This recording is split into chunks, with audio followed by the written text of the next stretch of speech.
Assalamualaikum warahmatullahi wabarakatuh. Kita lanjutkan cerita kita tentang air mata sang kupu-kupu malam. Jangan lupa like, share, and subscribe. Dan aktifkan lonceng notifikasi agar tidak ketinggalan cerita-cerita terbaru dari saya. Terima kasih. Part 1. Ibu. Setelah 4 jam lamanya aku di perjalanan, sampailah aku di sebuah rumah kecil yang terletak di pinggiran kota Bandung. Ya, inilah saksi di mana aku dibesarkan dengan kasih sayang ibu. Ayahku, dia meninggalkan aku sejak berusia 6 tahun. Tok tok tok. Assalamualaikum, seruku, memanggil siapapun penghuni rumah.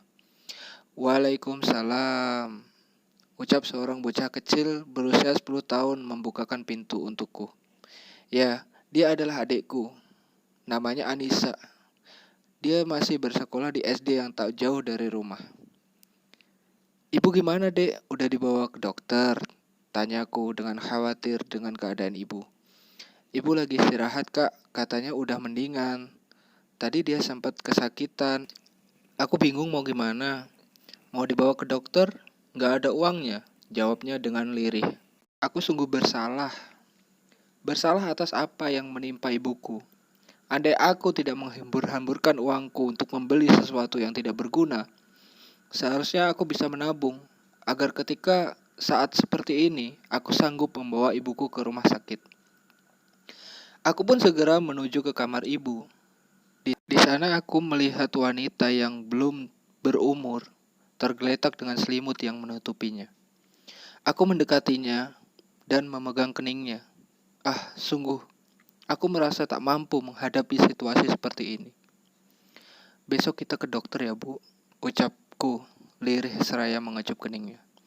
Aku pun menuju kamarku untuk sekedar beristirahat.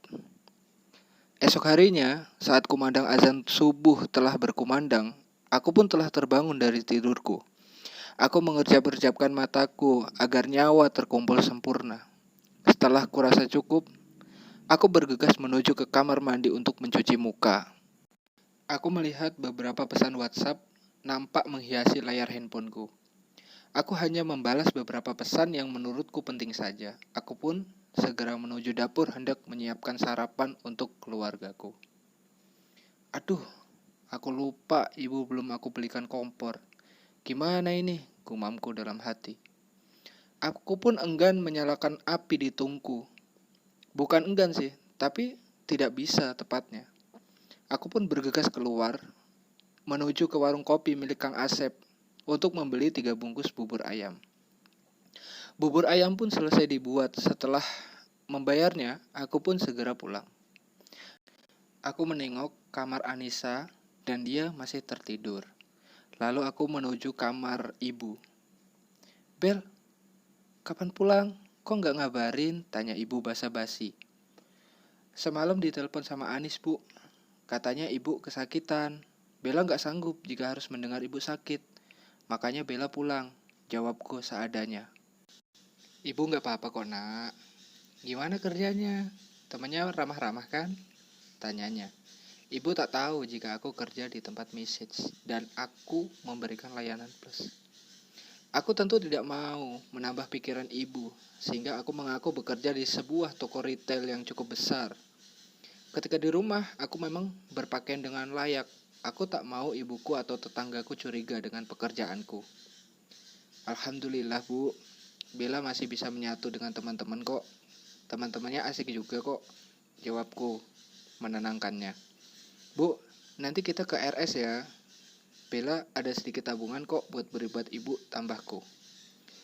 Sudah, gak apa-apa Bella. Ibu sehat kok, mungkin cuma butuh istirahat, ucapnya. Ini mah sebuah jawaban klasik orang tua yang tak mau melihat anaknya khawatir. Aku pun segera ke dapur untuk mengambil alat makan dan kembali ke kamar ibu. Bu, makan ya, biar cepat sembuh, kataku merayu. Ibu pun akhirnya mau makan. Aku pun tersenyum melihat ibu makan dengan lahap. Seusai menyuapi ibu, dan membereskan kamarku serta kamar adikku, adikku pamit untuk pergi ke sekolahnya. Aku memang menganjurkan adikku untuk terus bersekolah. Aku tak mau adikku menjadi sepertiku, manusia hina yang harga dirinya bisa dibeli dengan sejumlah uang. Aku selalu memotivasi adikku agar semangat belajar. Aku berharap suatu saat adikku akan sukses dan mampu untuk menghidupi ibuku serta merawatnya. Aku pun bergegas mandi. Jam telah menunjukkan pukul 7.42 waktu Indonesia Barat. Selesai mandi dan berdandan sedikit, aku pun menghampiri ibu. Bu, ayo kita ke rumah sakit. Bella pengen tahu ibu sakit apa, ajakku ke ibu.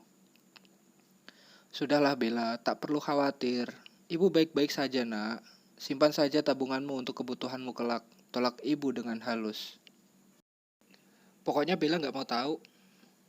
Ibu ikut Bella ke rumah sakit sekarang. Jawabku sedikit garang. Akhirnya ibu pun menuruti apa kataku. Butuh waktu 1 jam untuk aku dan ibu menuju ke rumah sakit umum daerah sini. Kami hanya keluarga pas-pasan, menaiki angkot saja untuk pergi ke rumah sakit. Gimana keadaan ibu dok? Ibu sakit apa? Aku segera memberondong pertanyaan ke dokter yang baru saja memeriksa ibuku. Sepertinya ibu kamu mengalami kanker darah, tapi tunggu hasil lab keluar dulu ya, jawab dokter yang membuatku lemas. Aku pun segera menghampiri ibu di ruangannya. Ibu yang sabar ya, ibu pasti sembuh. Bella janji, Bella bakal sekuat tenaga bekerja siang malam agar ibu bisa sembuh, ucapku.